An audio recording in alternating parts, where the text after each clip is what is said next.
ഉത്തരമെന്ന ഈ പരിപാടിയിലൂടെ ഇതുവരെ മുന്നോട്ട് വച്ച പ്രശ്നങ്ങൾക്കെല്ലാം ഫലപ്രദമായ പരിഹാരമുണ്ടാക്കാനായി എന്ന അഭിമാനത്തിൽ നിന്നുകൊണ്ടാണ് ഈ അധ്യായം ആരംഭിക്കുന്നത്. സ്വാഗതം.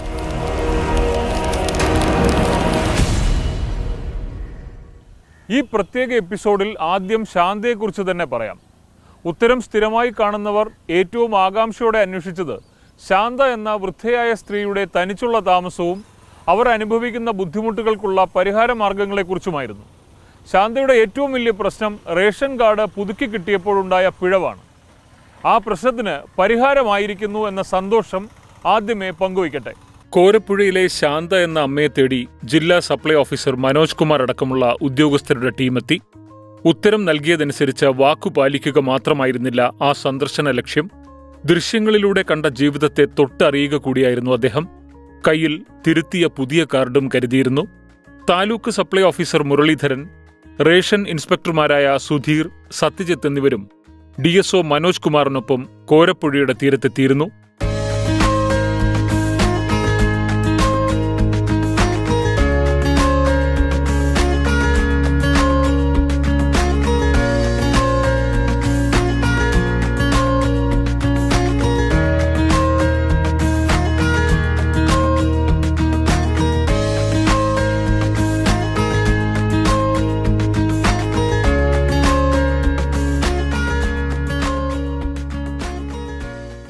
പുതിയ കാർഡ് ശാന്ത കണ്ണീരോടെ ഏറ്റുവാങ്ങി. കരയൊന്നും വേണ്ട കേട്ടോ, കരയേണ്ട കാര്യമല്ലത്.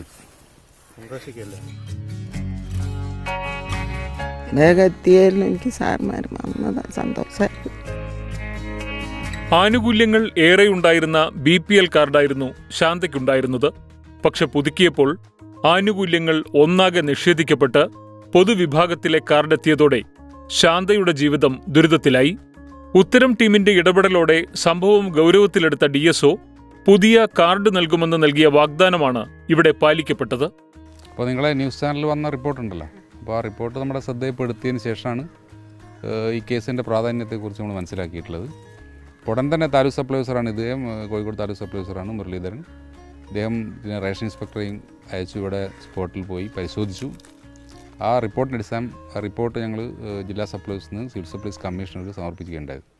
കമ്മീഷണർക്ക് റിപ്പോർട്ട് മാത്രമല്ല, നിങ്ങൾ കൊടുത്ത ചാനലിലെ ക്ലിപ്പിങ്സും കൂടി അവർക്ക് നോക്കുന്നതിന് വേണ്ടി കൊടുക്കുകയുണ്ടായി. അപ്പോൾ അത് അവർ പരിശോധിച്ചതിന് ശേഷം ഇന്നലെ തന്നെ അത് ഓർഡറാക്കുകയുണ്ടായത്. അപ്പോൾ വളരെ ഏറ്റവും വേഗതയിൽ തന്നെയാണ് എനിക്ക് തോന്നുന്നു ഈ ഒരു കേസ് പരിഗണിച്ചിട്ടുള്ളത്. അർഹമായ ഫാമിലികൾ, കുടുംബങ്ങൾ സ്വാഭാവികമായിട്ട് ഇത്തരം ശ്രദ്ധയിൽപ്പെട്ടാൽ അതിൻ്റെ പ്രാധാന്യത്തോടു കൂടി തന്നെ കൈകാര്യം ചെയ്യും എന്നുള്ളതിൻ്റെ ഒരു തെളിവാണ്.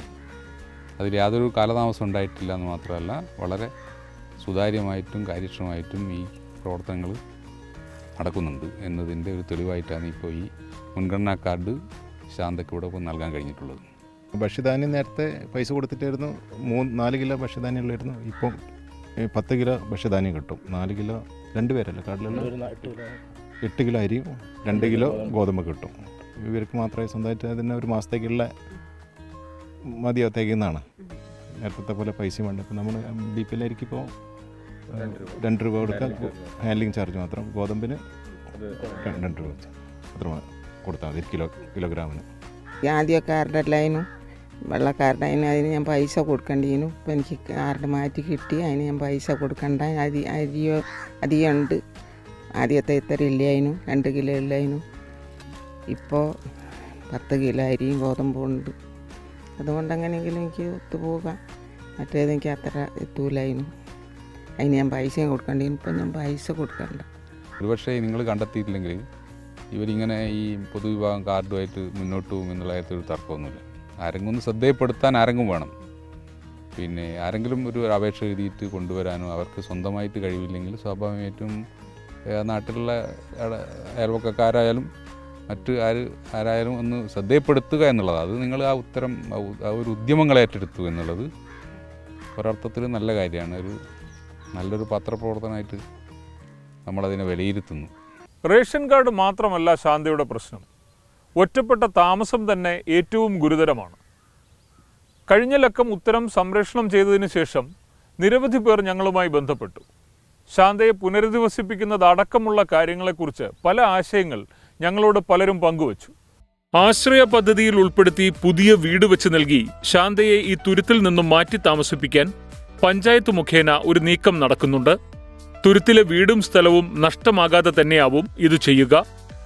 നിലവിലെ ശാന്തയുടെ വീടിന്റെ തറയുടെ പണി പൂർത്തിയാക്കി മറ്റ് അറ്റകുറ്റപ്പണികൾ നിർവഹിക്കാൻ ചില സ്വകാര്യ വ്യക്തികളും താൽപ്പര്യം അറിയിച്ചിട്ടുണ്ട്. എസ്റ്റിമേറ്റ് തയ്യാറാക്കാൻ ഉത്തരം തന്നെ മുൻകൈയെടുക്കും. കോരപ്പുഴയിലൂടെ ഒറ്റയ്ക്ക് തോണി തുഴഞ്ഞു പോകുന്ന ശാന്ത എന്ന വൃദ്ധയുടെ പ്രശ്നങ്ങൾ ഞങ്ങൾ അവതരിപ്പിച്ചത് ഉത്തരത്തിൻ്റെ 3-ാം അധ്യായത്തിലാണ്. ഒരിക്കൽ കൂടി വളരെ പെട്ടെന്ന് അവരുടെ പ്രശ്നങ്ങളെ അടുത്തറിയാം. ഭർത്താവും മകനും മരിച്ച ശാന്ത 15 വർഷമായി കോഴിക്കോട് ജില്ലയിലെ കോരപ്പുഴയുടെ നടുവിൽ ഒരൊറ്റപ്പെട്ട തുരുത്തിലെ 5 സെന്റിൽ ഏകാന്ത ജീവിതത്തിലാണ്.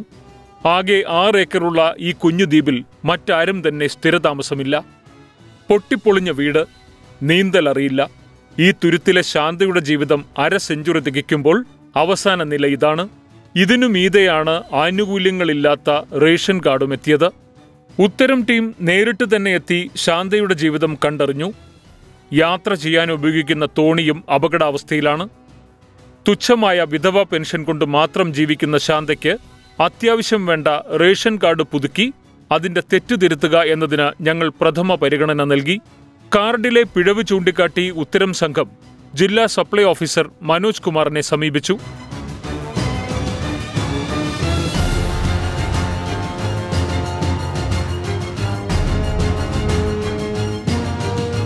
വിഷയം പഠിച്ച DSO മനോജ് കുമാർ പ്രശ്നം പരിഹരിക്കുമെന്ന ഉത്തരം നൽകി. ശാന്താമ്മയുടെ പ്രശ്നം എന്തായാലും പരിഹരിക്കപ്പെടും, തീർച്ചയായിട്ടും. DSOയുടെ ഉറപ്പ് കിട്ടി 3 മണിക്കൂറിനകം തന്നെ സപ്ലൈ ഓഫീസിൽ നിന്നും ഉദ്യോഗസ്ഥർ ശാന്തയുടെ വീട് സന്ദർശിച്ച് റിപ്പോർട്ട് തയ്യാറാക്കി. ഇപ്പോഴിതാ കൃത്യം 5 പ്രവൃത്തി ദിവസങ്ങൾ കൊണ്ട് ശാന്തയ്ക്ക് പുതിയ റേഷൻ കാർഡ് ലഭിച്ചിരിക്കുന്നു. ആശങ്കകൾ പങ്കുവച്ച് ഞങ്ങളെ വിളിച്ച പ്രേക്ഷകരെ പോലെ തന്നെ ഈ ഘട്ടത്തിൽ ഞങ്ങളും സന്തുഷ്ടരാണ്. പക്ഷെ ഉത്തരത്തിന് ഈ വിഷയത്തിൽ ഇനിയും ചെയ്യാൻ ജോലി ബാക്കിയുണ്ട്. ഞങ്ങൾ തുടരുക തന്നെ ചെയ്യും.